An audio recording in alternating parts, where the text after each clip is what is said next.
What's up, everybody? Joe White here, and I am experimenting. I recently have gotten me a new laptop, so that means that I can now um, stream via. I can basically use OBS here. Second, see if I can switch this around.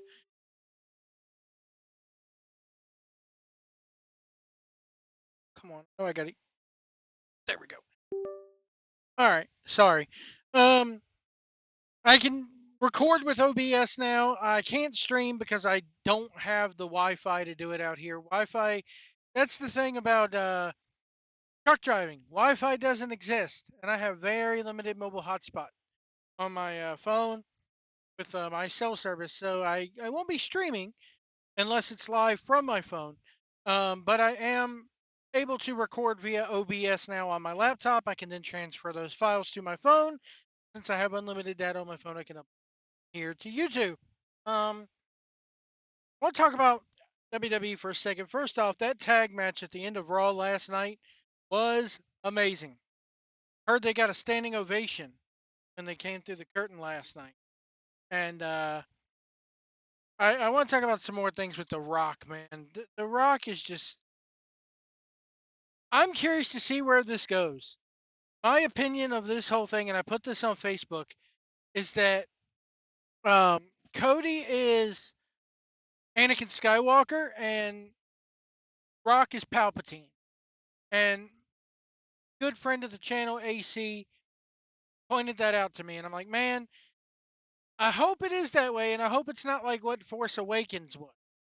Um, and then The Rock goes to on his Instagram. You can totally tell by the way Cody's reacting to all this, by the way um he's playing this out, just his overall acting, his overall promo ability here.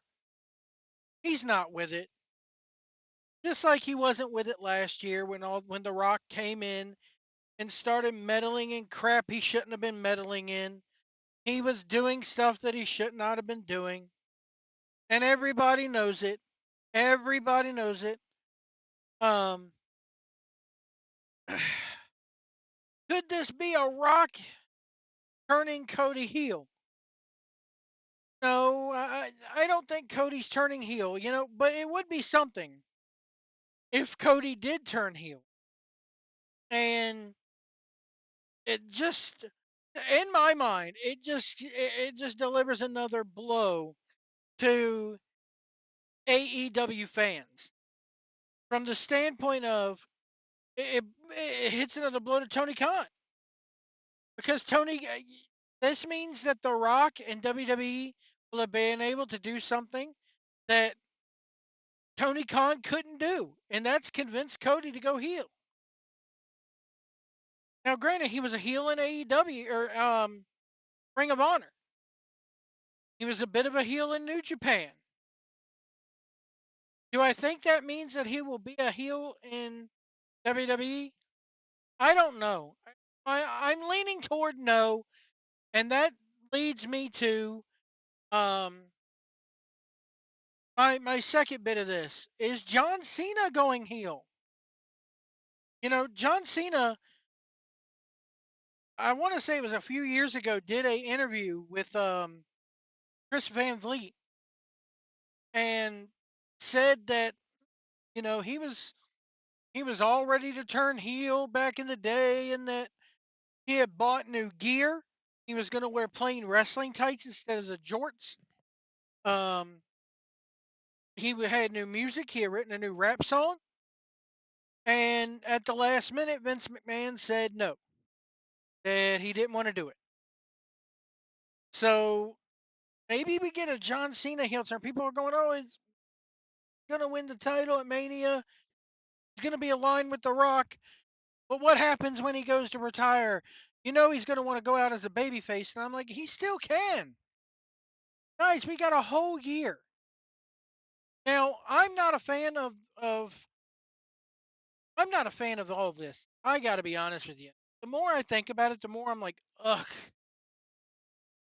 How does this benefit anybody? The Rock doesn't wrestle every week. The Rock's going to make money no matter what. Cena is going to be gone by the end of next year. He may pop up here and there, but Cena's, for the most part, gone. It doesn't benefit him at all in the long run, except he's the guy to break Flair's record. As far as Cody goes, Cody can be repaired. Cody can be rebuilt. Cody can do his make good with the fans. But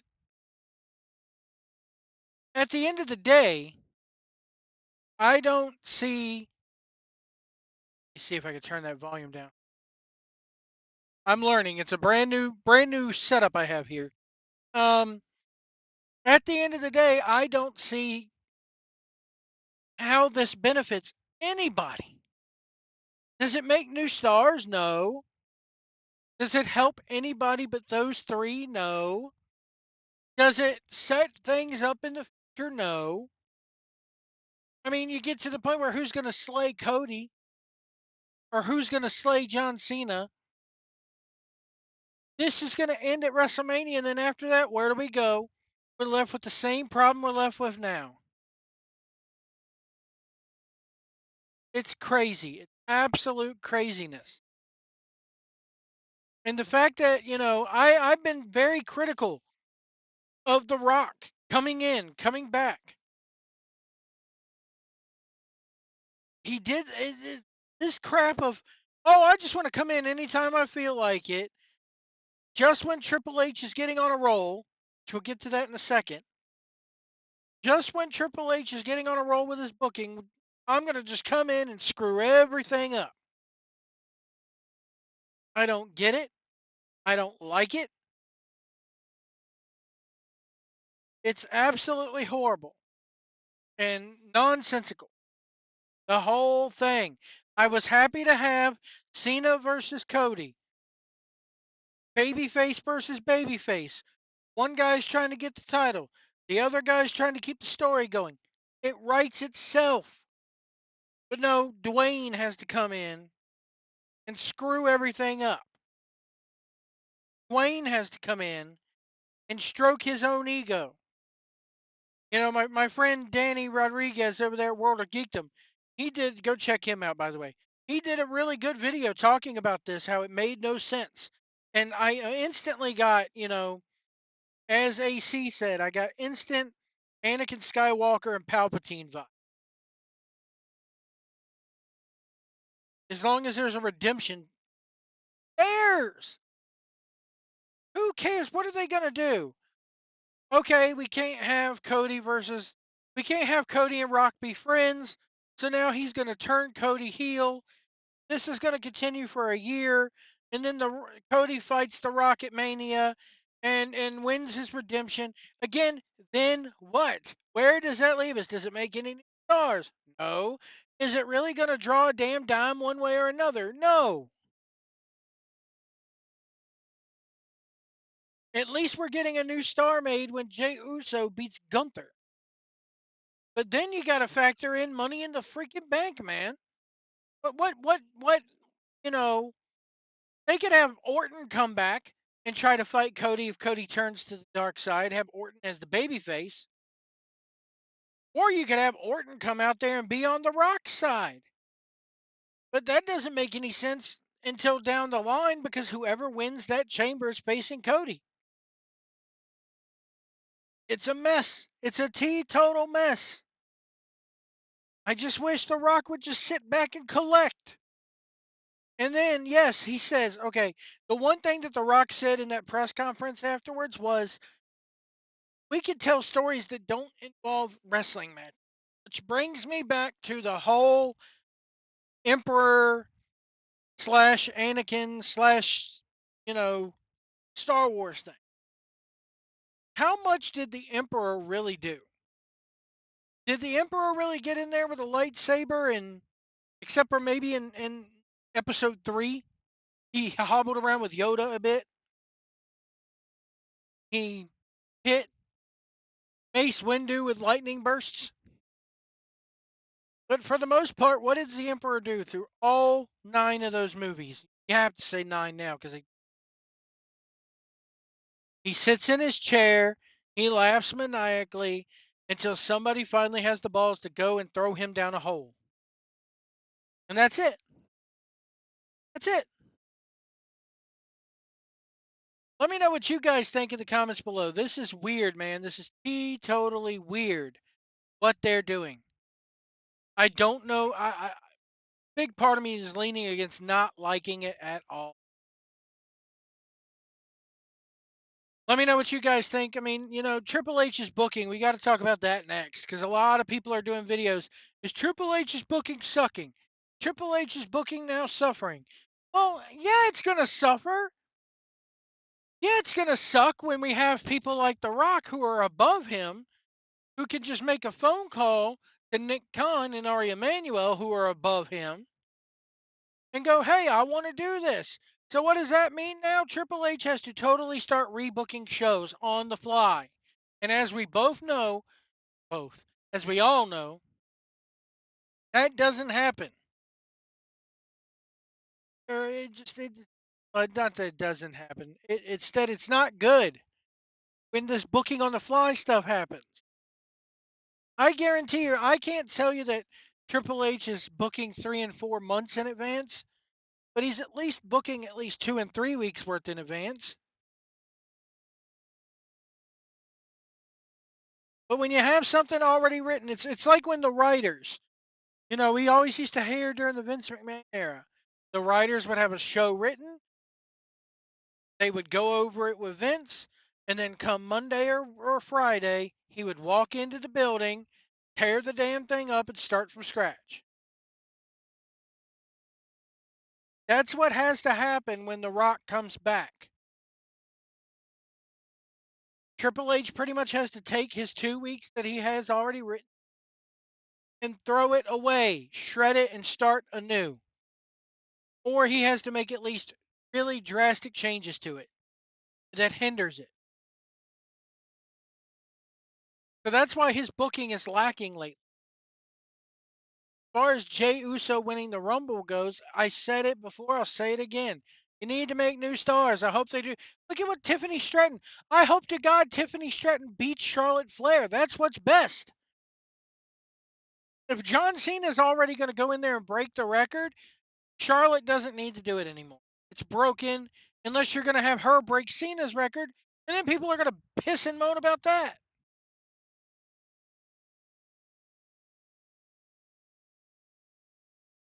They have to start making new stars. I hope to God they bring back King of the Ring. I would bring back King of the Ring this year, and the winner gets a shot at SummerSlam, and I would do like they used to do back in the day.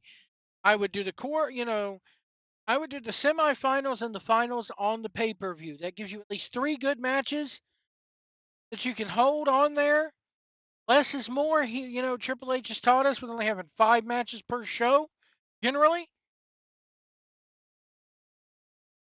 Got 3 matches right there. Maybe you hold a title match for your main event.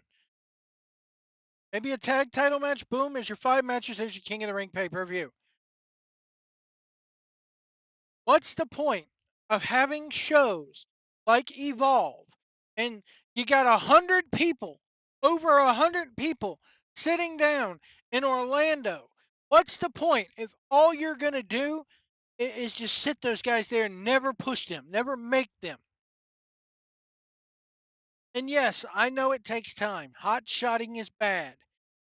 What I'm talking about is somebody, look at LA Knight. Look at, you got Finn Balor who has been in the company for 10 years and has only held the world title once. And that was only for a 24-hour period because he had to go have surgery. Why can't we have Finn come back and be world champion? You got LA Knight who's super over. But no, we got to go back to The Rock. We got to go back to Roman. We got to go back to CM Punk. And as much as you all know, CM Punk is my favorite wrestler. Do I think he needs a title run down the line? Yes, but then I hope he has enough sense to drop it to somebody new. because you're getting to be in a bit of a grind and a bit of a. That's where Triple H's booking is coming into question with me. Is that you're beginning to get yourself into a rut where it's the same people over and over. Jacob Fatu is a prime example. He is ready, man. He needs to win Money in the Bank, or he needs to win the Royal Rumble next year.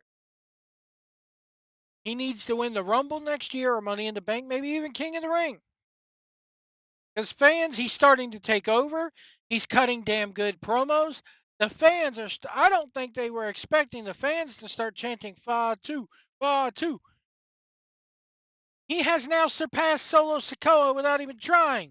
That's how good he is. But they're gonna sit him down. They're gonna, it makes no sense.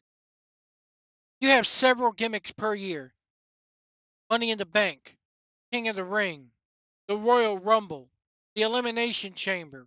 You got 4 chances right there per year to make new stars. They need to start doing so.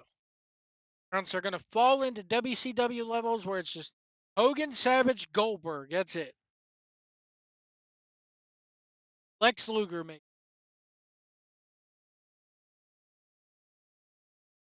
Anyway, folks, let me know what you guys think in the comments below. We will see you on the road.